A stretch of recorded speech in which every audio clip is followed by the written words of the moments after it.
Just remember all the ads that you knew of while growing up, and now go watch it, and you'll be like, hey, why did I find this good? Why are you hating Vico Vajradanti, washing powder Nirma? Not at all. Nothing great about it. Just like they hammered it Just like repetition. so much. It just went into your head, and then that's why you remember those ads. This attention problem wasn't there. You had more liberty, more freedom to get a little bit more adventurous in your storytelling. I did not see this coming. If I want that reaction from you, then designing something and then showing it to you and you giving me that reaction, I mean, that is the biggest kick, right? Like a mentalist getting a kick from generating attention. At some point, you're going to start falling in love with attention. Is that a challenge? 100%. That is what all creators and influencers ultimately is a trap that they fall for. The bridge between legacy, old media, and then there's AIB TVF that kind of broke that. That kind of YouTube writing I don't think exists anymore.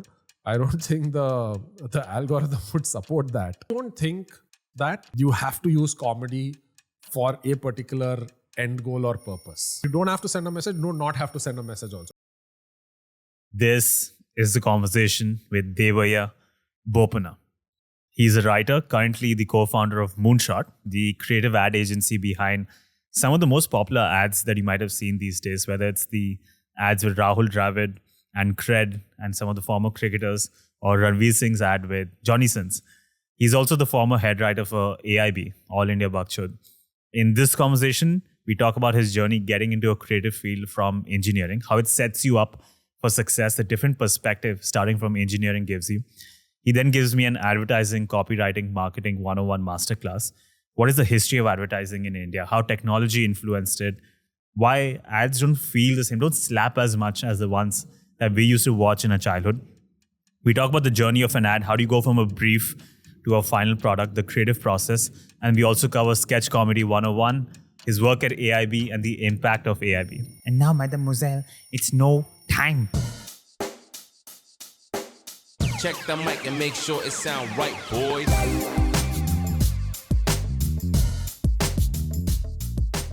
You've often said that you were consigned to engineering from a very young age. For a kid from Bangalore, often which engineering school you go to defines you, becomes your personality trait in social circles. Until very recently, your mother also used to introduce you like as an engineer. And very interestingly, you've said engineering school is the best playground for a career in writing because you've said it teaches you a lot about life.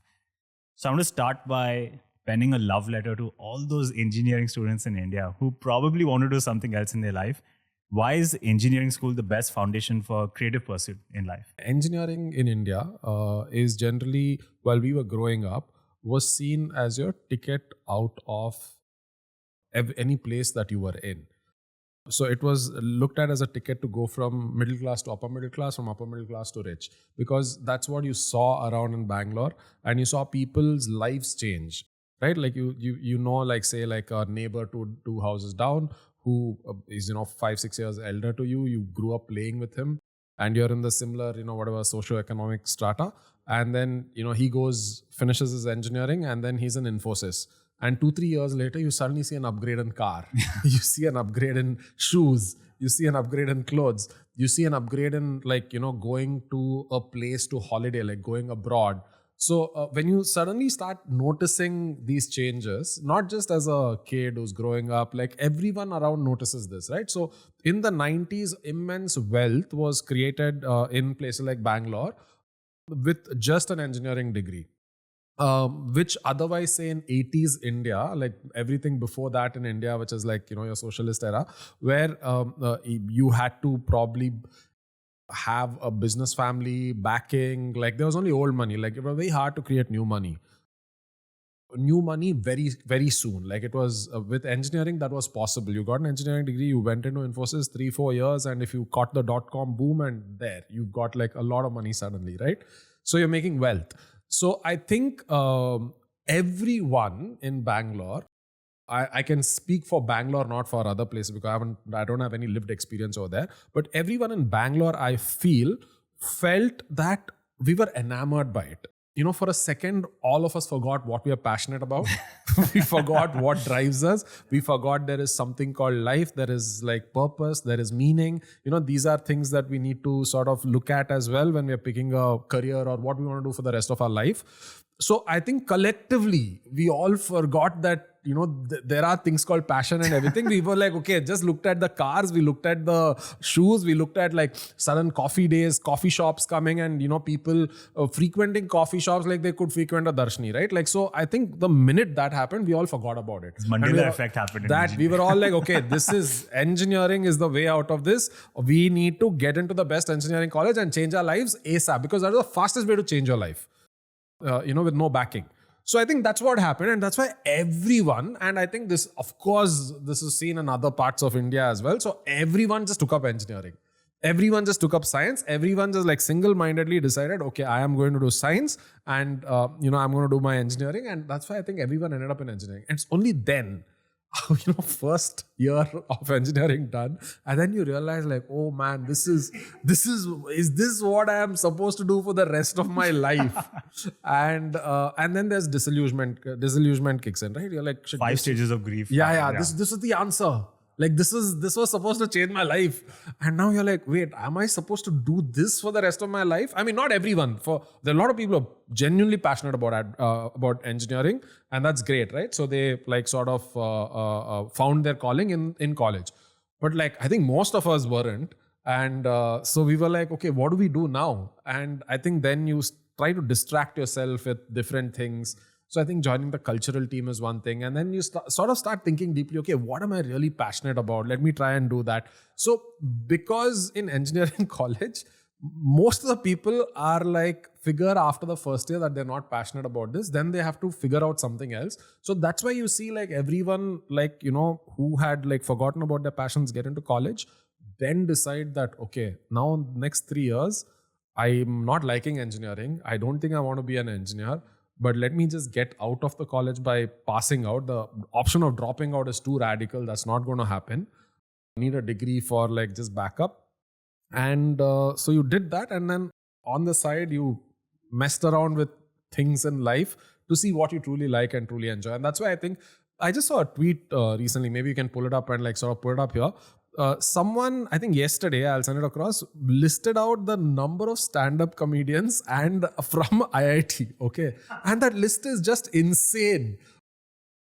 And then there's a list of all the engineers who are stand-up comedians today, and that list is crazy, right? Like, right from your Biswa, Kannan, like all these guys, like Kenny, like everyone, like are engineers. And even in our own writing team, I think 90% are engineers. I remember in your honest placements credits, you had put everyone's picture from the team with the engineering major and their GPA. Yeah. Most of the team at AIB had an engineering everyone's background. Engineers. Most of the people at TVF had an engineering background. I think everyone at TVF is an engineer because I think it came from IIT Kharagpur. That's right. So, that was the feeder system into TVF. So everyone in the cultural team over there or film society over there got into TVF. Such an interesting setup. What I really want to dive into is, why do you think it makes the best foundation for this creative pursuit as compared to, let's say, someone who had directly gone through film school or like taken a course in writing? I feel that when you study something, you lose the innocence of discovering that thing as a problem to solve. You get overburdened by theory. Homeworks, assignments, theory, early morning lectures, and you like, I think a lot of theory, right? You read so much about like film, you read so much about advertising. I'm not saying it's a bad thing, and I think that is mandatorily required for you to do. I mean, we've all done it. Maybe after when we've done it on the job, they do it before they get the job. So I feel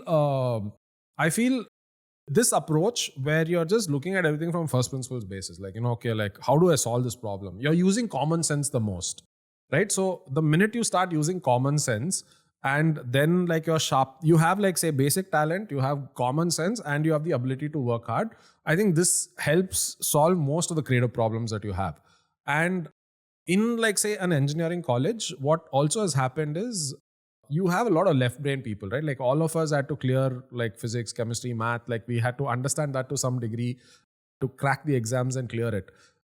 So you have a lot of left brain people, over there. And in that engineering college who are disillusioned with life and have a lot of time, and you need to figure what to do with it. So I think that free time sparks like self-learning. right? Like instead of going to a college. So you kind of learn by what you're interested in and you go down rabbit holes of your own areas of interest.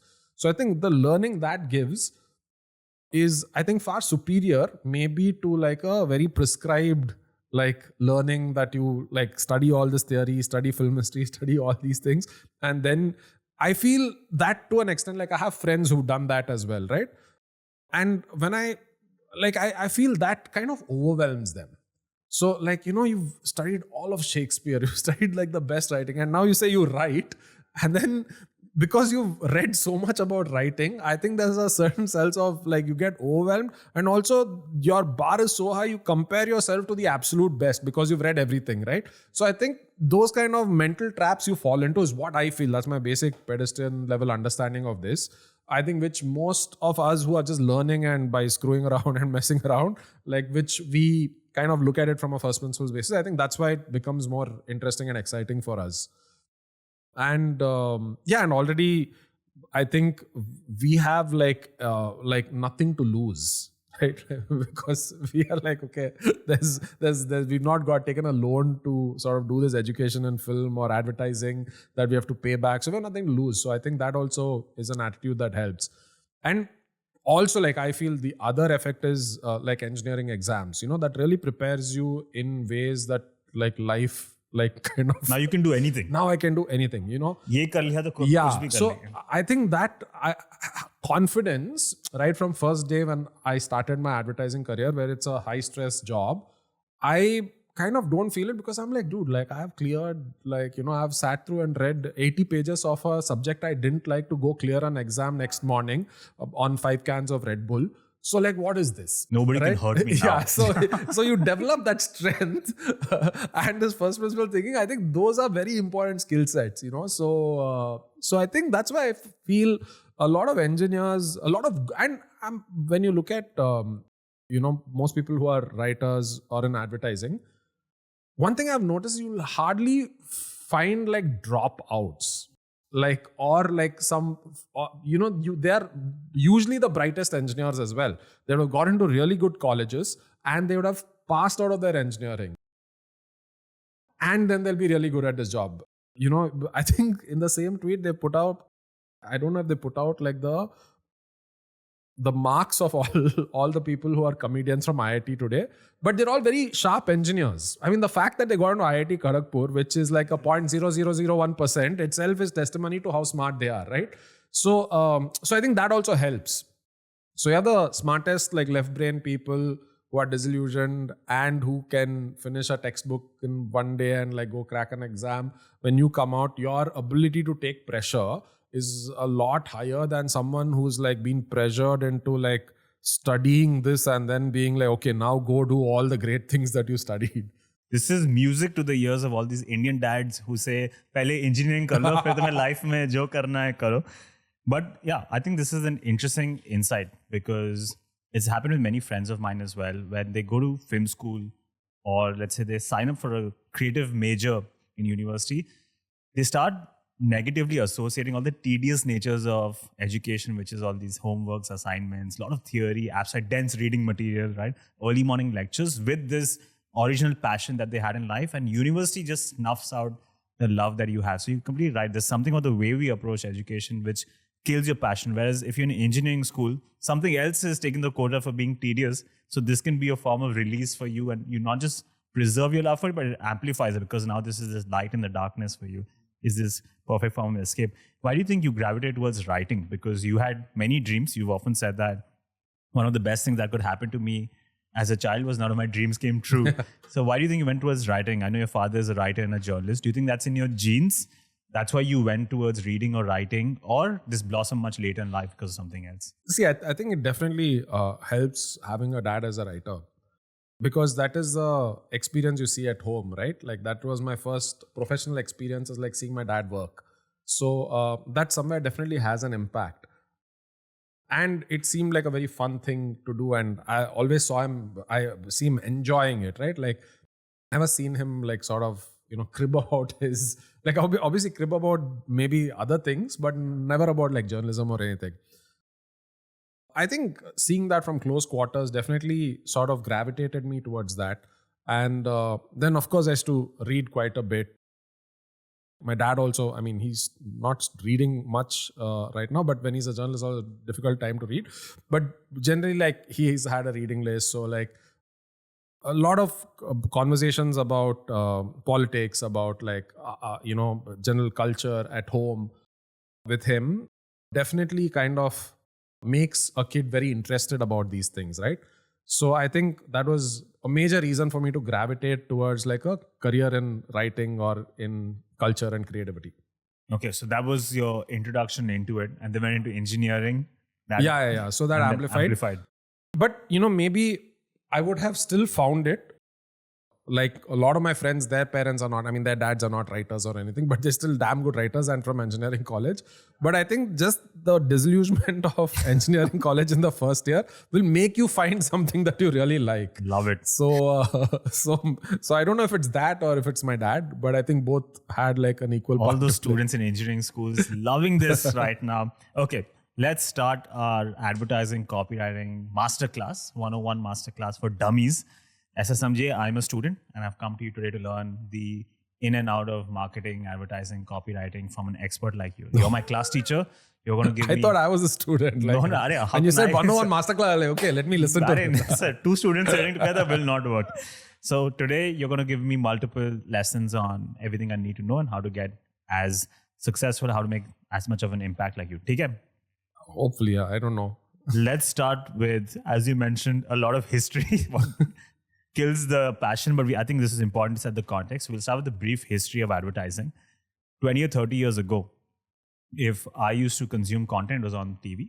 And if I'm watching a cricket match, I would watch the same ad 200 times between overs. And there was no way to skip it, scroll past it, fast forward. Sometimes you'll go to the washroom, go do something else. But inevitably, you have to sit through the ad times. If I'm watching a movie, if I'm watching a TV serial, always between them, I have to watch this ad 200 times. And as a result, brands had more leeway to tell an arc or like build an arc or tell a story, get people emotionally invested because they had that freedom to play with.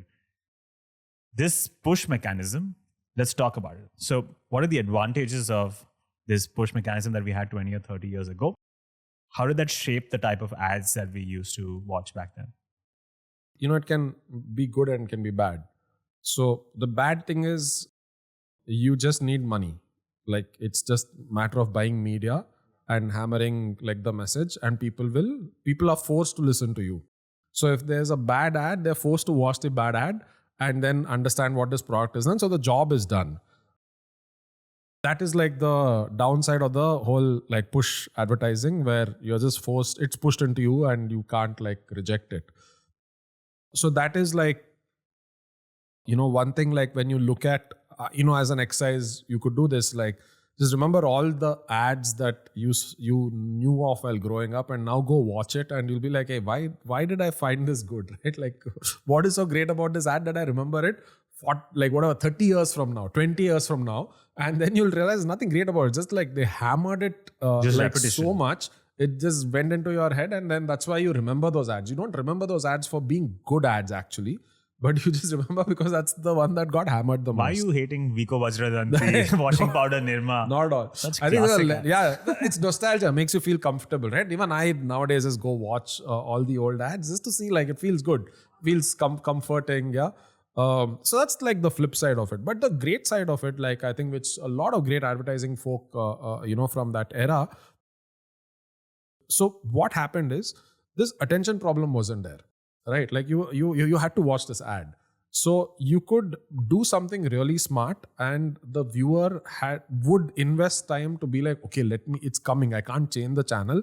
Let me see what this is. Right, so you had more liberty, more freedom to get a little bit more adventurous in your storytelling, a little bit more, like adventurous. Take a little risk.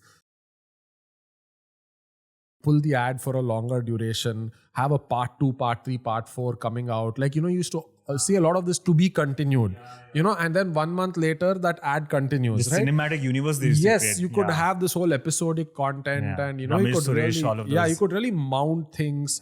So I think those are the amazing things. Like a lot of work, I think, which Ogilvy Piyush Pandey, was the legend of advertising. Like you see his work. I mean, you see it even today, right? Like you will be like, this would do well even today. Like it's timeless.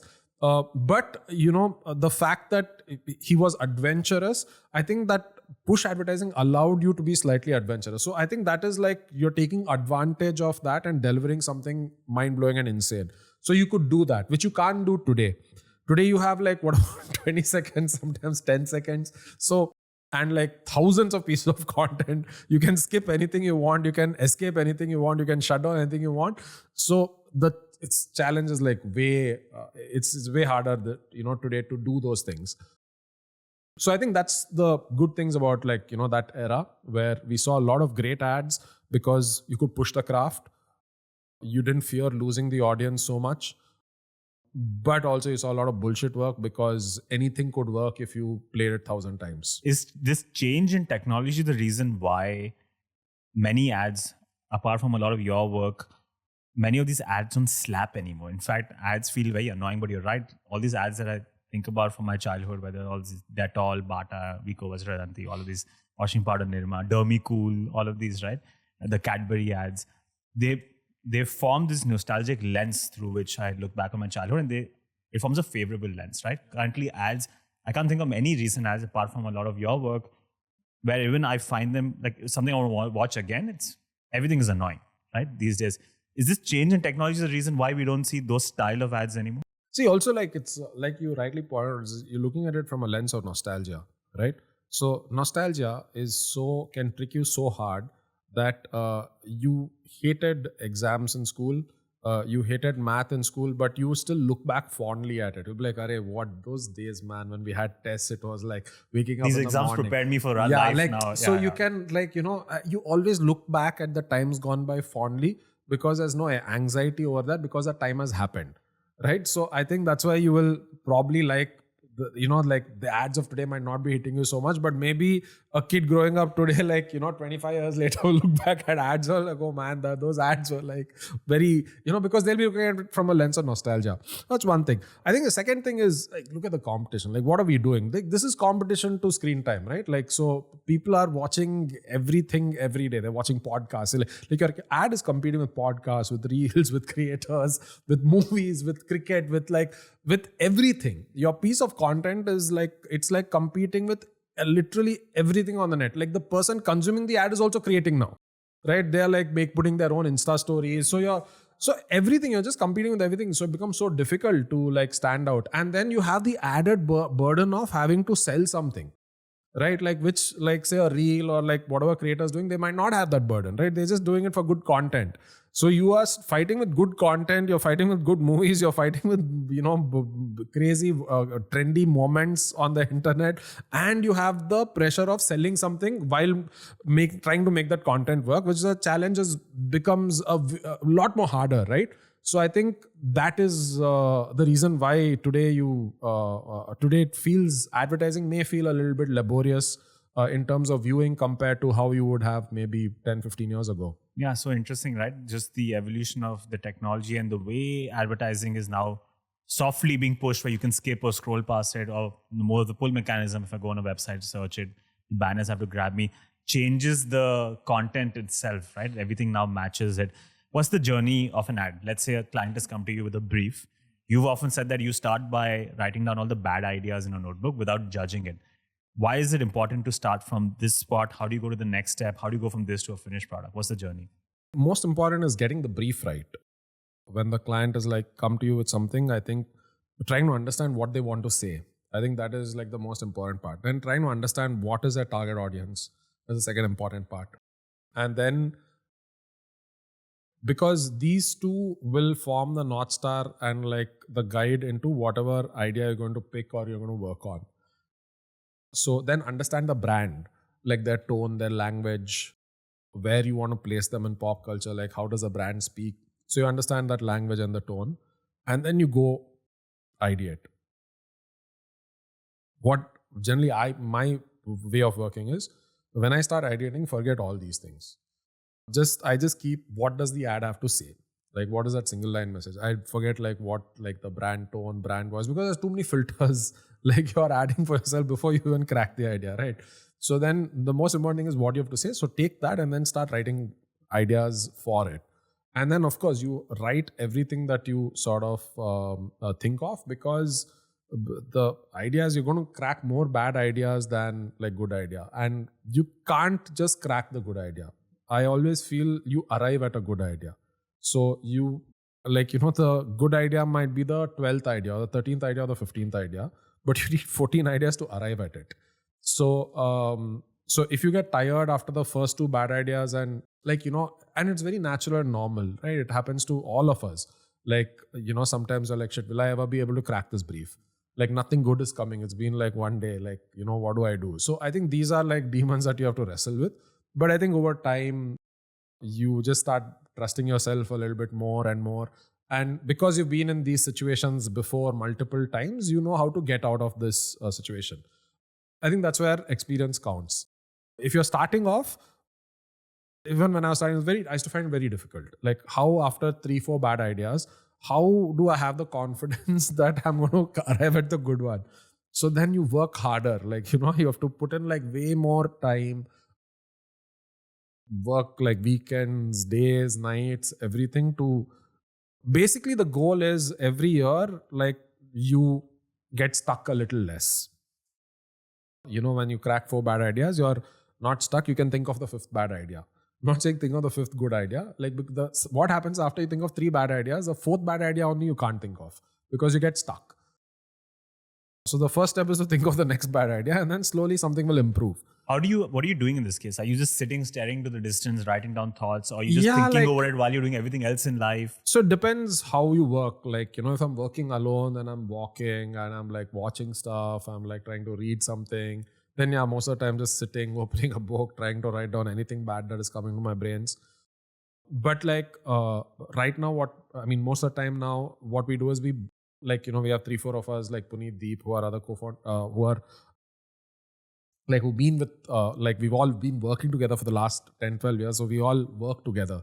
So I think that helps, where we get on a call and then we are on a Zoom call for 10 hours a day, 7 hours a day, just discussing, brainstorming. Everything we brainstorm gets written down. Just throwing out thoughts and ideas. Out thoughts and ideas. Watching stuff, putting it out there. Not even watching stuff. We're just like just talking on Zoom, like just talking it out. Yeah, just talking it out, saying, what if we do this? What if we do that? What if we do this? What if we do that? What if we take this and do it into that?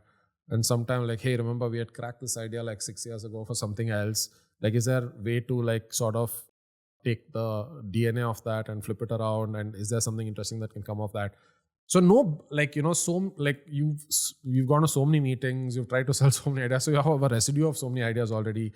So then you do that, so it's just like you're putting it together for hours and hours. And then you fill up pages. So there are, like, if you're starting off, would I recommend brainstorming? I'm not so sure. I feel it should be a combination of 2. You can't have 2 inexperienced people brainstorming with each other. Neither are you going to learn anything, nor are the ideas going to get better. I think your own individual craft, you need to kind of develop and hone for the first few years. And then when you get good partners, like who are at the same level as you are, then it becomes easier to brainstorm. Or you have someone with complementary skill set, it becomes easier, and like the brainstorming becomes more fruitful. How do I hone my individual craft? By working on your own self, like, by staying alone and brainstorming with your own self, like as in ideating your own. Like I didn't brainstorm for probably the first 5-6 years of my life. I used to do it on my own. So I think that gives you a lot of confidence, resilience, and then this discipline of like, okay, like I can push through like a bad like streak to get to some better place. I think your muscles improve. So it's like you're working on yourself more than working like on your skill. Like a retreat or something, like an introspection, like a mental exercise that you're doing. Once you develop that kind of like, say, fortitude or like, okay, like mental toughness, that like, okay, I can still push through and crack a good idea. I think that's very important the first few years. Or like, even if you're brainstorm with someone who's like way better than you, right? Like, so you can get to learn things. We used to brainstorm a lot with like Tanmay, Rohan, Ashish, Khamba, like, and that like really like helped. At least for me, I think that was the most helpful. Like working with them and brainstorming with them and thinking ideas with them when they were like they've had more writing experience than me, at least in terms of content.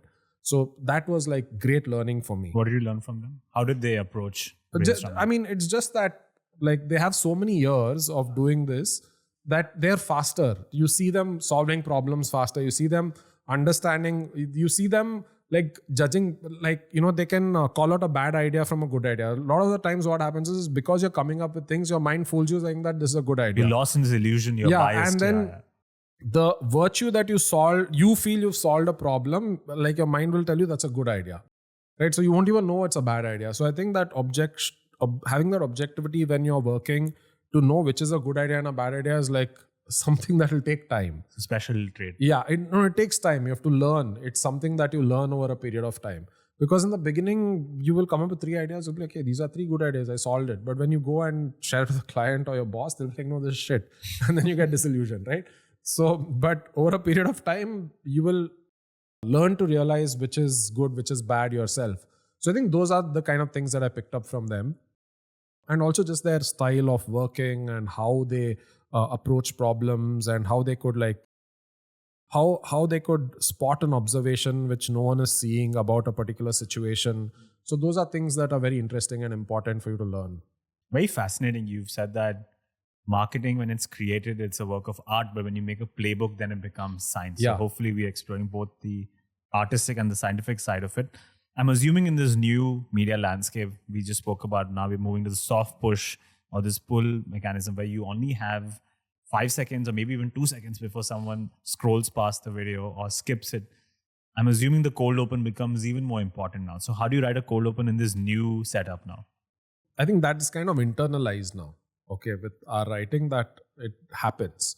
But I think the most important thing is, what is the idea? We don't at least look at it from the first 2 seconds point of view. You don't? No, it has to be just interesting. So the film as a whole has to be something super fun. Has to be something overall, the problem is it can't just start with a shocking visual and then all be downhill from there. So I think the concept has to be interesting and that has to stand out and that has to, get people hooked. I always feel if the concept is very interesting, the opening will automatically be interesting. So you don't have to work hard at the opening if the concept is interesting. Of course, sometimes it could be like a slow burn concept where the concept's going to kick in a little later. So then of course you think, okay, what is we need a strong opening for this idea to land. For example, I think our most recent, I don't know if you've seen the Shark Tank work that we did. So the CEO one. Yeah, the CEO one. Yeah. So now the danger over there is the idea can come in 15 seconds later. All right, because you are you think at what point do you drop that this is a joke? Right.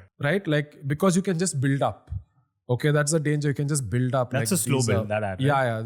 You can just keep building up, and then you drop it and then it becomes funny. So, but over there, you have to design something in the beginning to make sure people realize, oh, this is a joke, right? And there has to be a very strong joke. So, I think the line over there was thousands of people are forced to, you show poor people, and so thousands of people are forced to encounter poverty from their 100-story house. All right, so that you need that flip. So then the first 5 seconds you're okay, first 2 seconds you're okay, whatever, and then suddenly what happened? And so then you have to design something like that because that's a long ad, right? So so those times you do those things. But I think the most important part is the concept. Okay, so the cold open is not as important, people say, because even in the cred ads, many of them, in fact, Jim Saab is introducing cred's products for the first 5 or 10 seconds, and then immediately the drop happens, right? There's no formula as such on this. Cancel. What do you mean? I wish there was a formula. Up. My job would have been easier. So there's a formula, but actually, technically, see, it's a lot of luck also, man. It's a lot of luck. It's not just it's all designed. You guys seem to have made an absolute concrete system in place where you just churn out successful ads. So there's something that's working, right? There's some formula. Yeah, of course there is we understand what is good, what is bad, and we understand how to write it. But now technically, like everything that we discussed, you brought up like the cred ad, right? Like now technically that first 5 seconds is absolutely boring. Right? It's just one guy talking to you about the offer. I would probably skip. Yeah, normally. you would skip. But I think what happened was that ad blew up on the internet. So then people like wanted to watch it. And then Jim Saab became a format. So then we did like, I think 6 ads like that with Jim Saab. So then it became like very easy because you have them, because now people are like, it's like, you know that, you know how dopamine hits, right? Like why is a rap song always, what blows your mind about rap? Because you're expecting the rhyme and then you want, when that rhyme sits, it sits in your head also. So that actually gives you a wow feeling as a consumer of rap music. Because you're like, okay, how is this guy going to rhyme bread? And you know, like, you know, 5 syllables later, there is a word that is going to come that's going to rhyme with bread. You know it. All right. But when he says it is what like you really love, that the tuck that happens, right? So I think with that batch of cred ads, that, you know, you see Jim Saab and then you just pull it. You're like, something's going to happen. We also know as writers, people are expecting something to happen. And then like when it happens, the mind feels really liberated. Yeah. The penny drop, like, you know, that dopamine hit is like when you tease and then when you elongate and then you give the dopamine hit, it's like something else. Very interesting, no? It's the first time if I'd ever come across that ad, I might have skipped it, let's say if it came before a video. But for the people who actually watch the full ad and then they start sharing it on Twitter and then I've actively gone to watch that ad, that's probably done the job even better. Correct. So there's so many loops over there for like, if probably if that didn't go viral, then I'm not sure if people would have actively engaged. Because typically if I'm going to see an ad, let's say before a YouTube video, I'm trying to get to the video I really want to watch. Yeah. Right? So I'm not going to sit and watch 60 seconds of it. But if you've made me actively go search it, then you probably won me over. While we're talking about the cred ads, now this is interesting because often I struggle to find the target state as a writer because I'm a budding student. What type of an ad am I trying to build? Now, 10 years ago when I used to live in the UK, I remember we used to look forward to watching the ads in the theater before a movie or like sometimes on TV because their culture was so absurd for ads in particular where you could never guess what the ad is about. And this was a game we used to play with friends before a movie. We used to try to guess, okay, what is this ad about? It's about a motorbike. It could be about beer. It could be about furniture. And you'll never get it right. Interestingly, you've got these comments for some of the cred ads where some people have asked you, okay, what was the link between Rahul Dravid being a Gunda in Indiranagar and cred? Or what is the link between these cricketers being in the Backstreet Boys boy band and cred? Now, clearly these brands keep coming back to you. So these are successful ads. But as a student now, I need to set the target because that will set the tone at the top, right? Am I trying to create a cohesive narrative? Like there's a story that involves the brand and its services, or am I just trying to create something that's engaging, memorable, has some shock value, is a funny piece of content on its own, and then I put the brand's name at the end, people will positively associate it. What works better? No, it definitely has to have like cohesion. It definitely has to have like strong brand pull, like the ad, you know, it's not that, you know, that way you can just play pawn for the first 5 seconds of anything and then sell anything, right? So people will watch it. So I think this definitely needs to have, you know, you need to be telling a story of the brand or like of whatever it needs to have a message, right? So that has to be planned. So there is no point going viral or creating something that everyone watches, but then they don't know what the ad is for, or there is no takeout of what it is.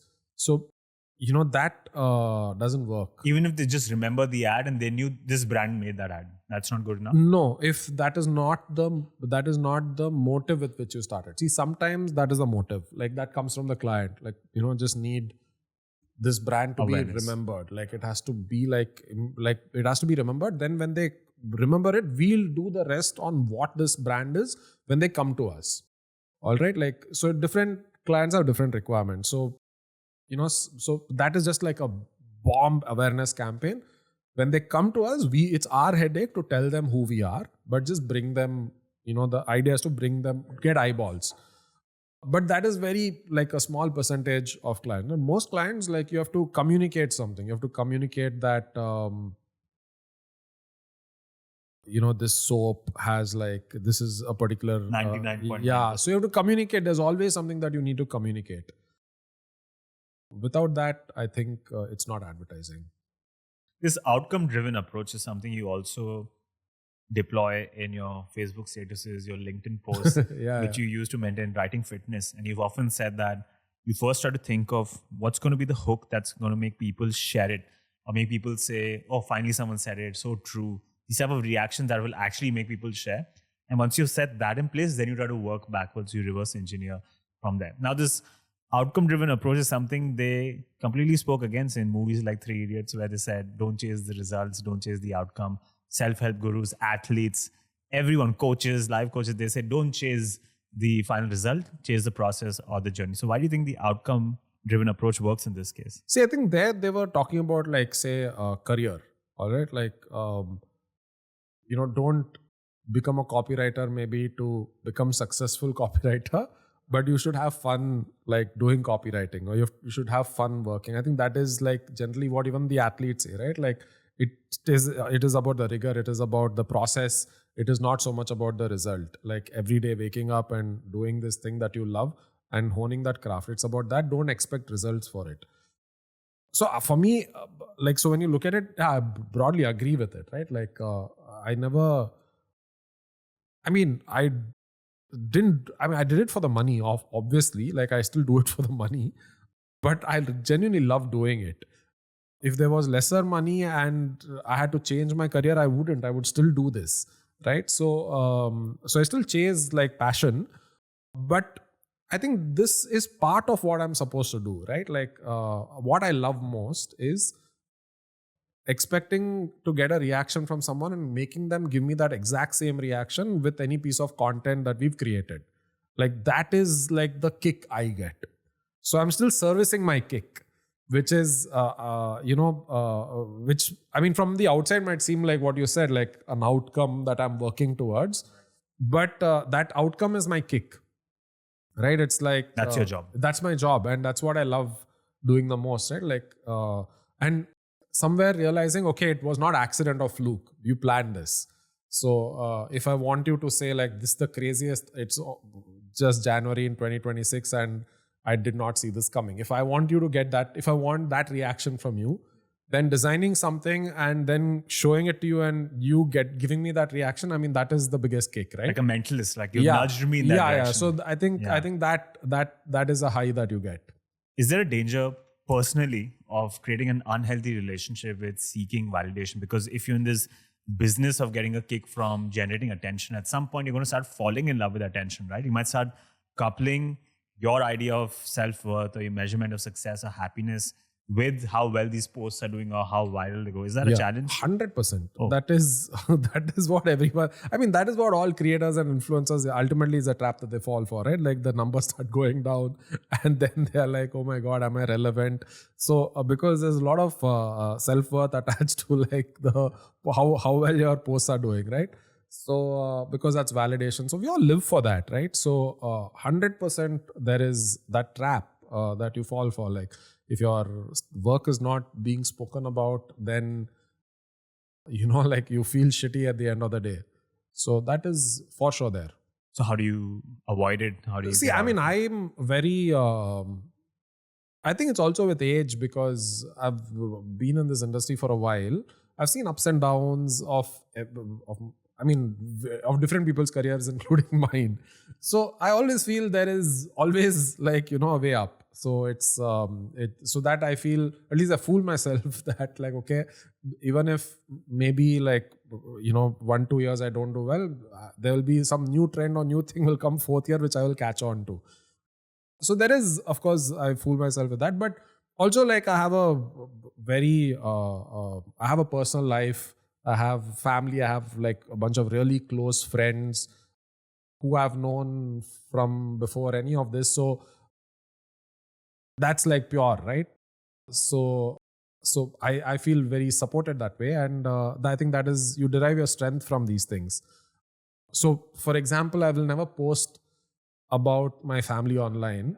I will never put up pictures of maybe my son online and like, because, that of course, I've seen people go into that validation loophole also. Yeah, you start coupling that dopamine hit with like exploiting your family content. Yeah, right? so I'm like, that's too much.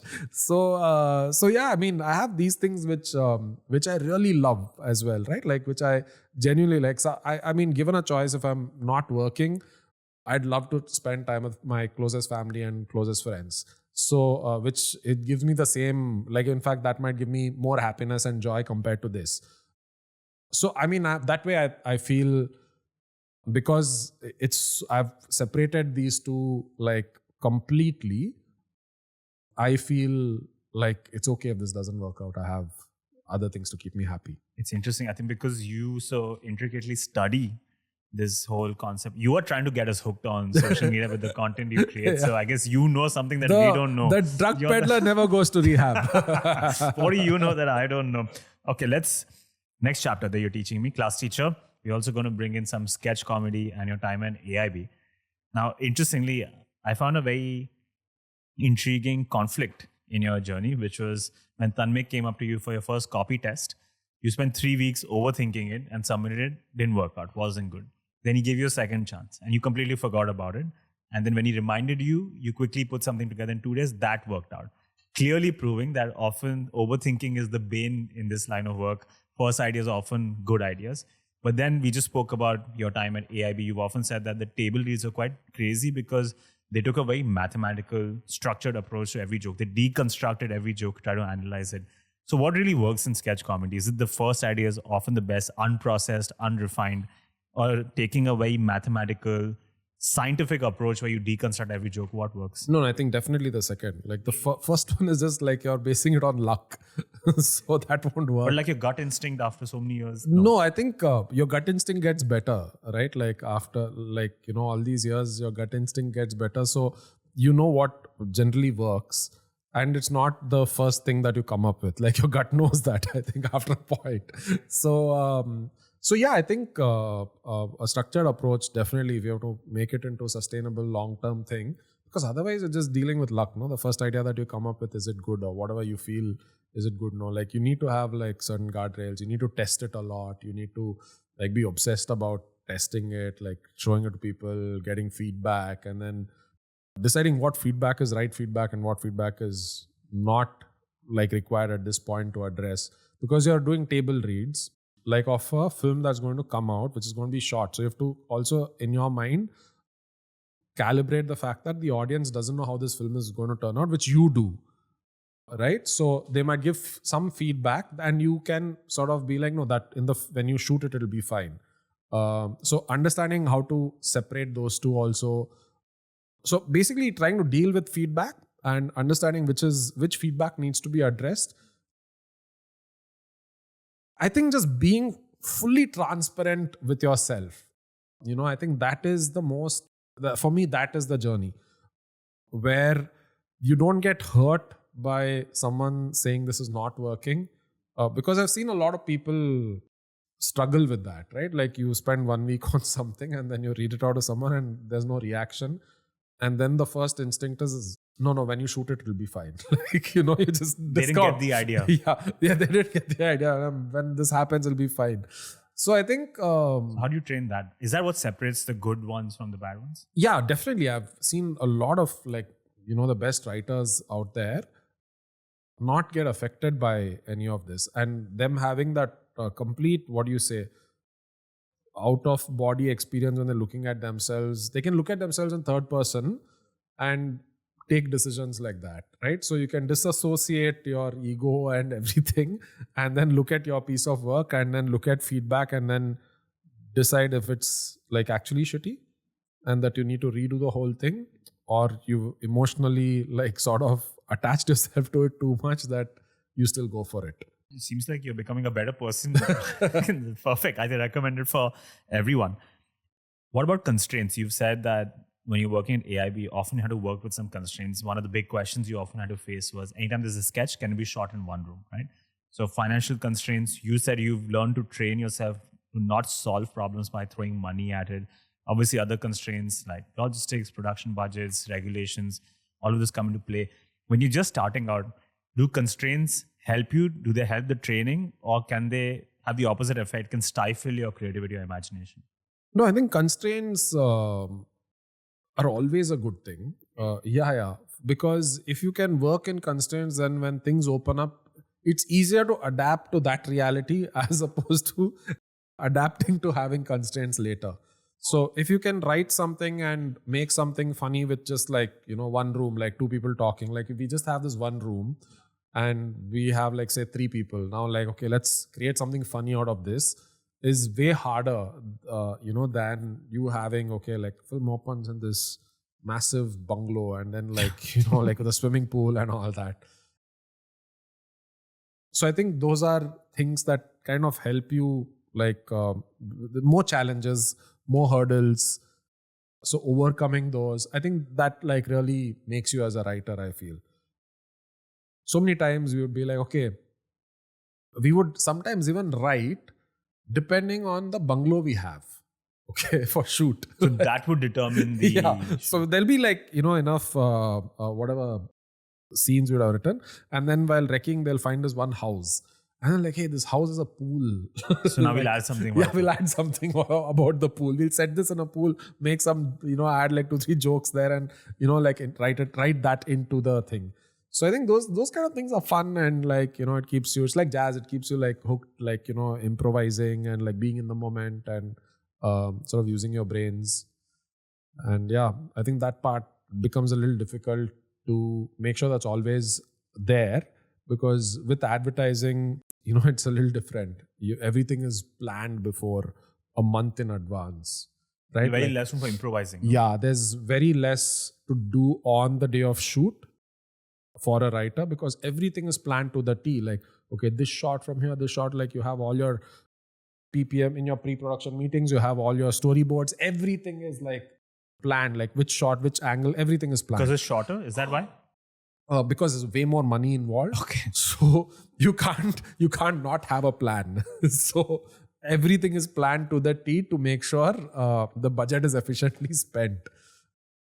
So like, because most of the times you're also building sets, right? You're not going to 90% of the shoots you're not shooting in advertising, you're not shooting in real location. You're like, if it's a living room like this, you build this living room. So now when you're building this living room, you won't build all 4 sides because that's like very expensive. So why can't they just go to a built living room? No, like, see, you can't shoot in this house, right? Because there's so many, like, you need like provisions for light or like a sound studio or one of those. They have like sets ready. Oh, yeah. Sets ready. So basically, most of them are not maintained well. And then they'll look exactly like some other brand film because some other brand film is shot over there. The friend's apartment is now being used for cafe coffee days. Correct. So I think because of that, you spend a lot more money.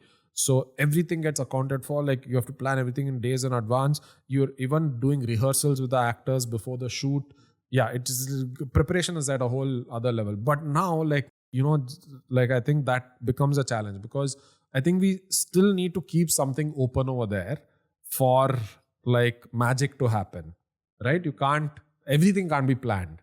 So the challenge is to push that magic to happen and make sure like you fight a little bit with your producers and all that, saying, no, we thought of this will be interesting. It's okay. We lose an hour. Let's do this. Or find another way of doing it. Like, So I think that training is great. Hopefully, I think the idea is to apply it to this world as well. It's very interesting what you said about constraints, because this was an observation that you started seeing get circular quite often, especially during COVID, when a lot of these movie directors like, I think Christopher Nolan, Martin Scorsese immediately started releasing movies that were straight for Netflix or OTT. I think Irishman came out and Tenet came out. And many people commented saying, it feels overindulgent, all these movies, right? Irishman was like a 4-hour movie. Tenet, half the people didn't understand. I didn't understand what was happening half the time. And they said it felt like these directors have been given a free rein, so they got a bit overindulgent. But whereas when they were releasing for theaters, probably the production company kept them in check, right? They asked them to edit down, make the movie a lot more crisp. So I guess constraints are quite helpful even in that realm. I mean, dude, like, look, it's not going to pass comments on Scorsese's work. You can or do it. Nolan's. You are the Scorsese. You can do it. If anyone. I think they have earned the right to make a 10-hour film also if they're required. But having said that, like, I feel Irishman is still considered one of his best movies. Like, you know, I haven't watched Irishman because it's long. You see? Yeah. Despite being a big fan of Scorsese, I haven't watched Irishman. I mean, I think at the core, like, see, creative people, like, definitely, like, you know, they're like, if you become a Scorsese, no one can say no to you, right? Like, how can you say no to Scorsese, right? And the guy's delivered for whatever, 4 decades. So he's allowed to get a little indulgent if he wants. But the problem is that someone without that track record and talent trying to be indulgent, I think that becomes a problem. Is that a challenge for you guys? Because now you've been quite successful. So I thought you're going to say, like, because you're not because you're talentless. No, not at all. Not good. But now because you've been so successful, you can in a way override a client and say, oh, we know what works. No, I think for us it's very different, right? Because, like, we can say that once, but, like, once that ad comes out, it'll fail immediately. So for us, it's like, the biggest pressure is everything has to be good, right? So, you know, you can't have, like, 2, like, not so good pieces of work come out, and that'll affect how everyone's looking at you. So the pressure is just like every piece of work has to be really good. It's a small industry. Also, if you do poor work, it becomes smaller. A lot more people talk about it. So yeah, I think the pressure is to keep it good all the time. Well, speaking of consistency and while we're talking about sketch comedy, AIB was notorious for hitting it out of the park every single time. In fact, if you go to all their videos, even today, you'll see comments like, who's watching in 2026? They were ahead of their time. Wish they came back. You're my class teacher. Today's case study is AIB and what they did so well. So let's deconstruct it, take the engineering scientific approach. I want to replicate what AIB did. What did they do so well that their content was ahead of its time and still so successful today? I think they had, like, 4 of the sharpest minds. They as in you guys. I mean. No, I'm talking about Tanmay, Ashish, Rohan, Kamba. Yeah, I think 4 horsemen. Yeah, I think like, you know, I've never seen a team so talented and work so well together, right? I think they were really really way ahead of their times, and they were insanely talented, insanely good at what they do, really hard working. Like, they have full package, right? Like, I've genuinely not seen that package. So I think that is the DNA, and that, like, that kind of training sort of came down to all of us, of just having a really high bar for quality, and, like, for showing up to work and sort of putting in the hours yourself. And also a lot of time went into writing each of it. You know, I think that, if you ask me, looking back, is a secret sauce. We would do 8-9 drafts. We would write. Sometimes most of the times we'd write, like, maybe 20 to 30 days was the writing time, where 8 to 10 hours on one video, like 3-4 people working on it. Yeah. So I think that's why, like, AIB's output was, I think, low, like, in terms of, like, if you look at the number of people in the office, but, like, we would put out maybe 1 video a month. Yeah, we'd put out 1. I think towards the end, we were trying to put out 2 a month. I think that was a secret sauce why it's still relevant now, because there's so much thought put into every line, right? And then there's so much testing done. So yeah, it was not just like some trendy joke that we were writing and moving on. What role do they occupy in, let's say, evolution of Indian comedy and youth culture? Like, you hear this often about SNL, you hear this about Monty Python, where in a way, they became these pioneers and symbols for youth culture, and they, in a way, led in, like, a new movement of whatever, New England or new comedy of sorts, right? Do you think AIB occupies that spot because you guys did so many things that were new and often got backlash for it? So did the first roast in India, got backlash for that, pushed a lot of edgy comedy, FIRs for that, tried political satire on air with AIB, got some flack for that as well. Do you think AIB walked so others could fly today, or am I giving them too much credit? They will not be remembered for years. No, 100%. I think what the 4 of them did by putting it together And then like just look at the number of people who've come out of it and That's are doing, cool, right? Yeah, and who are still relevant, doing some crazy things. It spawned so many companies from within, and it gave like platform to so many stand-up comedians in terms of they would come feature in the video and then they would get a push. And so I think in terms of like the amount of talent it is output back into the industry is, I think, testament to the fact that it really like was like a wave. I think TVF and AIB were, I think, two companies back then which were like the newest media companies, like the bridge between legacy old media, and then there's AIB TVF that kind of broke that, and then everything else became possible because these two companies kind of did what they did. I'm trying to narrow down how I can recreate it, but now it feels like these are like four geniuses. Yeah. That I can't replicate. Yeah, you can't. There's no way. There's no way. I think even I've thought about it, like, hey, what is the next thing that I can do? It's like, I think that is a secret sauce. And even with TVF, right? Like you look at the number of people and high quality talent that are there, that started it and that are still around doing such cool epic shit. So I think everything will have its time. Maybe, I don't know, like, I feel, let's see what AI, maybe AI can generate 4 crazy people who can like come together and write some insane shit. Let's see. Do you think AIB can come back? No, I don't think so. I'm not sure. Yeah. Never I think happened? I don't know. Like, I think because I think the YouTube, that kind of YouTube writing I don't think exists anymore. I don't think the algorithm would support that. So What type of YouTube writing? Like, sketch writing where it's a 20-minute video, 25-minute video. You moved away from that era. Yeah, 100%, right? Like what is your YouTube consumption? Do you watch like a 20-minute fiction comedy video on YouTube? I don't think so. I do, but I've realized over time that I'm one of the weird people who now doesn't like scroll on TikTok or Reels, which is, you're right, most of the people consume content just 60 second clips. even on YouTube, a lot of people consume long videos, but it's more non-fiction and is different kind of the consumption pattern has completely changed.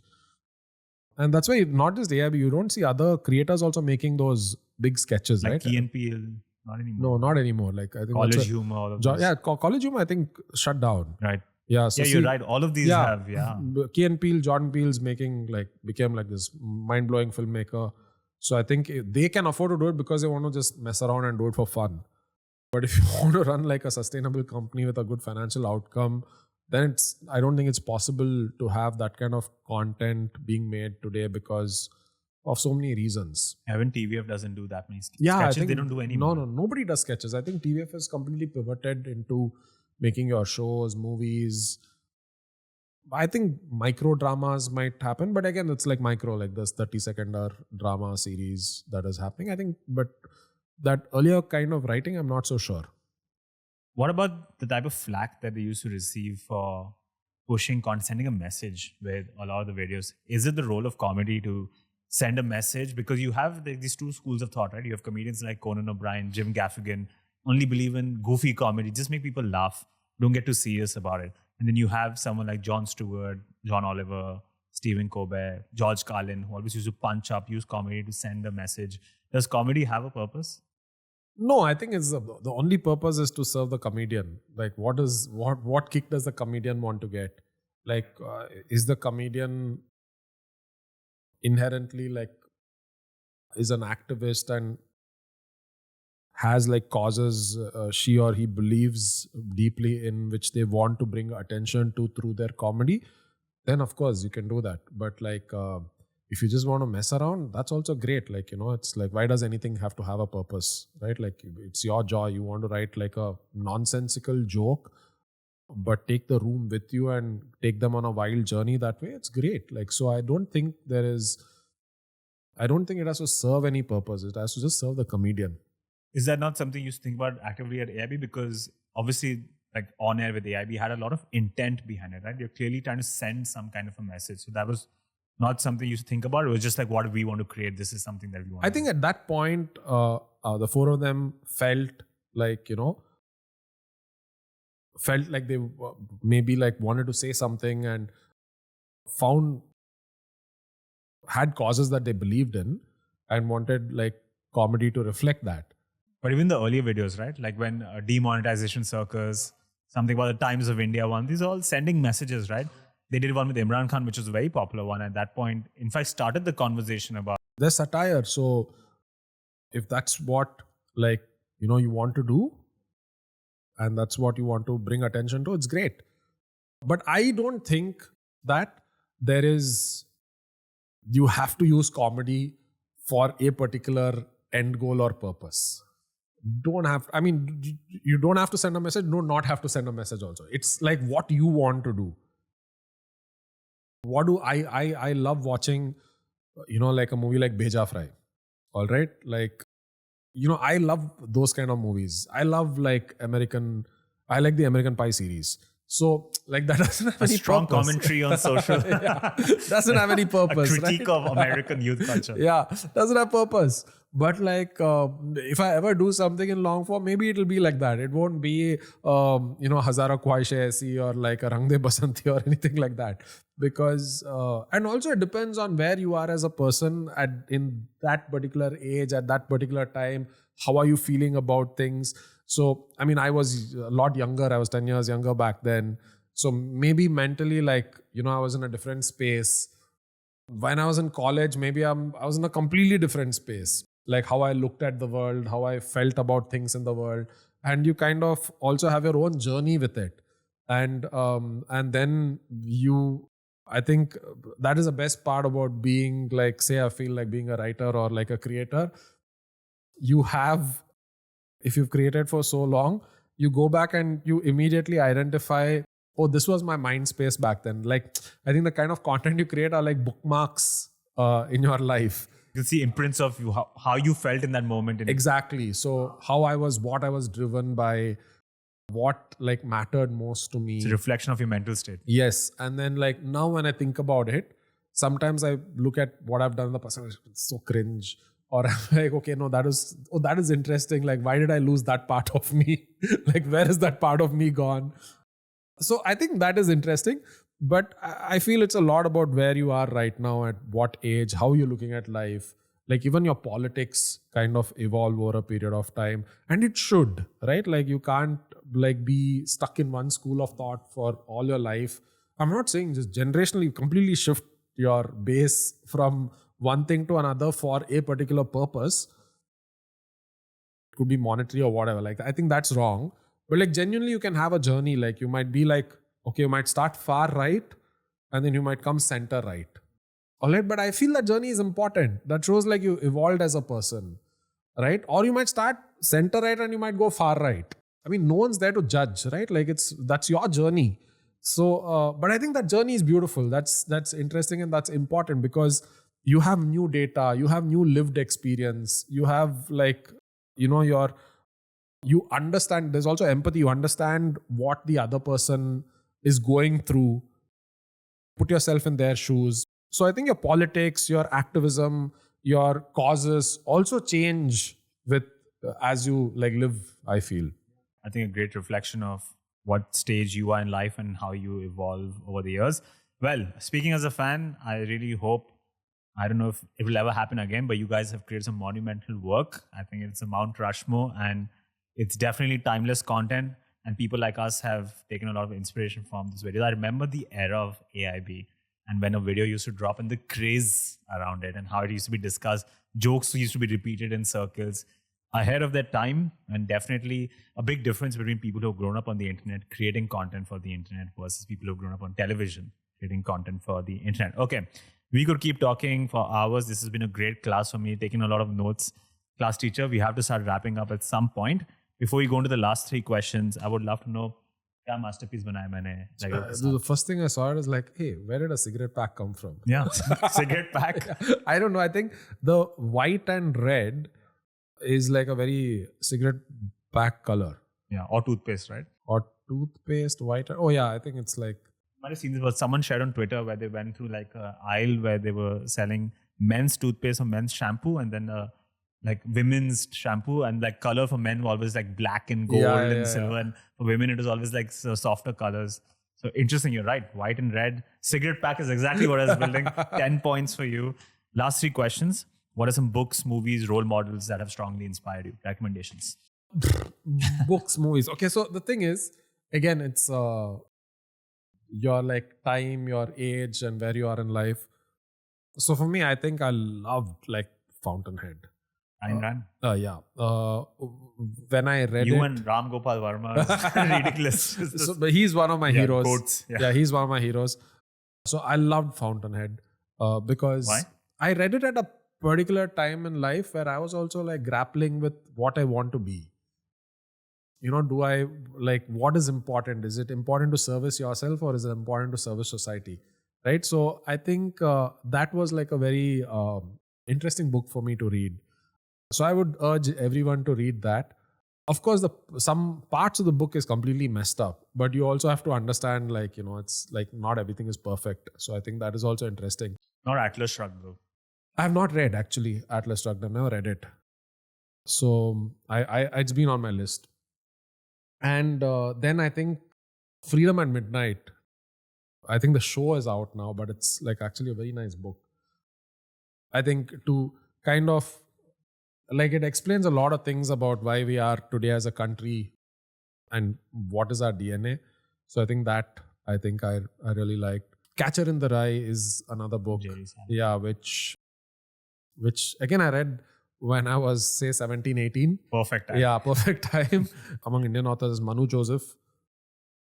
He's written like three books. Two are really good. One is my absolute favorite called The Illicit Happiness of Other People. It's just a beautiful book. I think that is also very interesting. And then I'm just thinking. Movies, role models. Also. Movies. Movies is a lot list. Basically like the IMDb, like all engineering students, you go to IMDb and you see the top 50 and then you watch everything. So I recommend that. But I think if I should just think like, I don't know, there's something very beautiful about Casablanca that I just keep watching if it is playing on TV or if I'm on a flight and it's there, I always like watch that movie. Something very comforting What works about for Casablanca? I don't know. Like I just love the character, the setting, how they treated romance and friendship and everything. I always thought it would be a boring movie because it's black and white. And a friend just told me, no, you have to watch it. So I was like, okay. Like, will it work today? If Casablanca? 100%. Yeah? Yeah, 100%. It will, I think, work more today. Yeah. It's a beautiful movie. Ram Gopal Verma's movies, for me, is like absolute goat of Indian cinema. Problem is that he made so many mind-blowing things so early and now he doesn't give a rat's ass and he's doing anything that people today unfortunately judge him by his work today. But like, you know, I've been wanting to write a post. Actually, I will. It's like I can mathematically prove that he's the greatest filmmaker compared to anyone we have right now. There's a whole podcast with you and Kumar Varun about this. So Ram Gopal Verma's most of his works are like just completely mind blowing. Like I like movies that are set in cities. You know, even the Netflix movie, which is that Perfect Days, the Japanese movie, even that is beautiful. So I don't know, I always love movies which are movies and books which are set in populous metro stations, like not metro stations, like metropolitan cities. So even books wise, actually, Maximum City by Suketu Mehta is like up there with one of the. It's a non-fiction book, but you will turn pages faster than like a fiction thriller. It is so good. It's a movie. It's a book about Bombay. So he basically attacked as in he sort of approached Bombay from the underworld, from the movie business, from the bars. So from the seedy and the shady places to the classy places, he spent like months and months and becoming friends with those people, and he wrote a book. It's a beautiful book. So that I think I really like. And another book, I mean, this is very mainstream, but Murakami's Norwegian Days. Norwegian Wood. Norwegian Wood, sorry. Yeah, Norwegian Wood. There's a Beatles song, Norwegian Wood. Yeah, Norwegian Wood. Yeah, that's the name of that. So Norwegian Wood is like a book I really liked. But yeah, I like these things set in like cities, movies set in like populous cities. So those are things that I enjoy like reading. I don't know, I think reading or watching, because I think kind of my job is also to observe people So I like the lens in which like these filmmakers or these writers observe people. So it sort of helps in realizing, oh, okay, this is like you've been looking at this particular person with this characteristic in this situation this way, like if you were to write it or imagine, but here is how they've imagined it in a very different way. So I think that is very like alluring for me to watch and this consume. is the curse. Now you work in this industry, so you start approaching everything. How will it 100%. help? Yeah. Can't sit and enjoy a movie and just think about, okay, I'm enjoying it. I was actually, why did you approach it this way? Exactly what happened. Like I think a week ago, I was watching this movie in theater. And then I was like, this scene is completely CG. They didn't shoot it here. And my friend would just shut up, like just watch the movie. I'll let Dhurandhar know. I think this is a great list of recommendations. What would you like your legacy to be? How do you want to be remembered? Dude, I don't think about that at all. Don't think about it today? No, man, I'm not so important to be remembered. I just like, I don't know, I just want my son to think I was a cool guy. I think that's... crushing that. So I think that's enough. Well, I've already spoken about all the work that you guys created at AIB now with Moonshot, all the ads that you've done. I think it's great content. It's already pushed the way we consume content to the next level. So there's already a strong legacy you're building for yourself, along with being a cool guy. So, final question, easiest one. I'm sure you'll ace this one. What is the meaning of life? I don't know, man. I think doing podcasts like this and discussing it could be the meaning of life. But I think memory. Yeah, I think memories. For me, that is like the ultimate meaning, right? It's like, the process of like realizing it's absolutely meaningless and then giving meaning to it through something that you're doing, I think is the realm I want to be in. It's like neither here nor there, because it's that contradiction, right? That is like, I feel the real meaning, because there's really no meaning. None of this is going to matter. You're going to be dead and you're going to be gone. You're dead and gone for longer when you look at the history of the planet than you've been there, right? So there is like, if you look at it, like the meaning of death is, I think, a bigger question than the meaning of life. So I think life is like, that's the beauty of it. It's meaningless at the same time because nothing is going to matter. But also there is this thing called joy and happiness that you look for in the moment. I think somewhere between these contradictions, I think there should be some meaning. Very philosophical. I like it.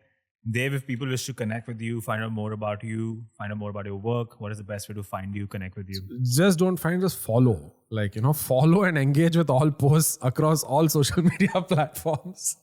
I'm there. I'm busy everywhere. I'm on LinkedIn. I'm on Instagram. I'm on X.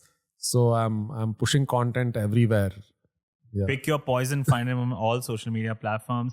Dave, thank you so much. This has been an honor and a privilege. No, thank you. Thank you so much for having me. And I just want to tell you, man, that like the kind of effort that you put in, a lot of podcasts, it just seems like, okay, let me just come and speak and then just put up that recording on the internet and hopefully something will happen. But I genuinely like, it's very inspiring that how seriously you take this work, because you've like come on your own, like you've got all the cameras set up, the mics, you've like thought through right with what is going to be on this table, like everything. You brought the whole shebang, man. I think that just like that's very inspiring to know that like you are pursuing excellence, and I'm honored to sort of be here, because I'm serious. I'm not just saying this. I'm really honored that you picked me to come and talk to me and waste your time and put in so much effort. So that really is moving. Thank you so much. This is no time. If you liked what you just watched or listened to, then please consider supporting this channel by subscribing on YouTube, follow on Spotify, or rate 5 stars on Apple Podcasts. This project is a labor of love, but cannot survive on love alone. I've given myself 1 more year to get it up and running, and if it doesn't make it, then I shut shop. This has been an experiment in seeing whether there's an appetite for conversations like these, 1 or 2 hour discussions about philosophy, about physics, about architecture, about the inner workings of every industry. I know the algorithm doesn't push conversations like these It prefers maybe 60-second, 45-second, gossipy, clickbaity video, sexy content that will go viral overnight. But I believe in my heart of hearts, that's not what the people want. This is just the algorithm trying to shape the way you consume your content. So if you want to see this project continue, please consider becoming a YouTube member or a Patreon member. You can commit as low as $1 a month. YouTube members get early access to all these videos. You can buy super thanks on individual videos as well.